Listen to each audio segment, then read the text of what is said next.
Le César du meilleur acteur. Et puis on essaiera un jour de faire une grande cantine gratos. Yes, we can. Serge Gainsbourg, bonjour. Il n'y a eu qu'un vainqueur, c'est l'espoir. Europe 1. Et à 7h23 sur Europe 1, c'est l'heure du jour où. Le 29 novembre 2010, un site internet au nom alors inconnu, Wikileaks, met en ligne 250 000 télégrammes diplomatiques volés au département d'État américain. D'un coup, lors d'Autriche, le voile se lève sur les secrets diplomatiques jusque-là les mieux gardés de la planète. Oui, et pour la toute première fois, des citoyens ont alors accès à des secrets d'État par milliers sur Internet.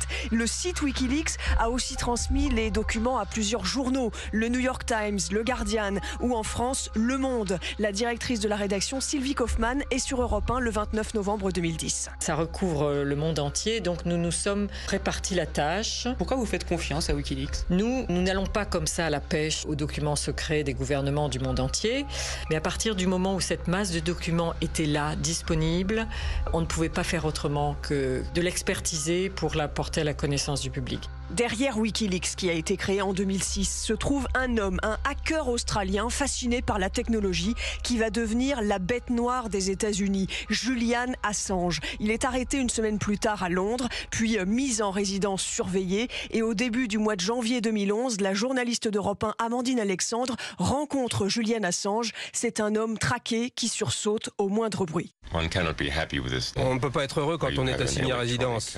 Imaginez que vous avez un bracelet attaché autour de la jambe, un bracelet électronique.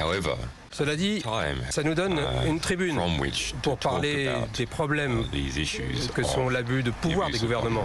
Le gouvernement doit se protéger et garder ses secrets.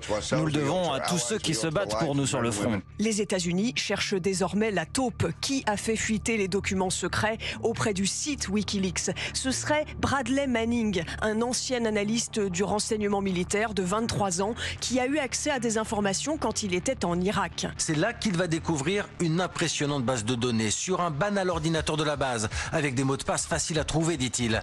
Le soldat utilise un simple CD de Lady Gaga, il chantonne pour ne pas éveiller les soupçons et va tout graver sur ce disque qui est peut-être devenu la source de Wikileaks. L'homme sera condamné à 35 ans de prison mais libéré en 2017. Quant à Julian Assange, il est aujourd'hui emprisonné à Londres et les États-Unis demandent toujours son extradition. Merci Laure d'Autriche, réalisation sonore Sébastien Guidis. Il est l'heure de jouer.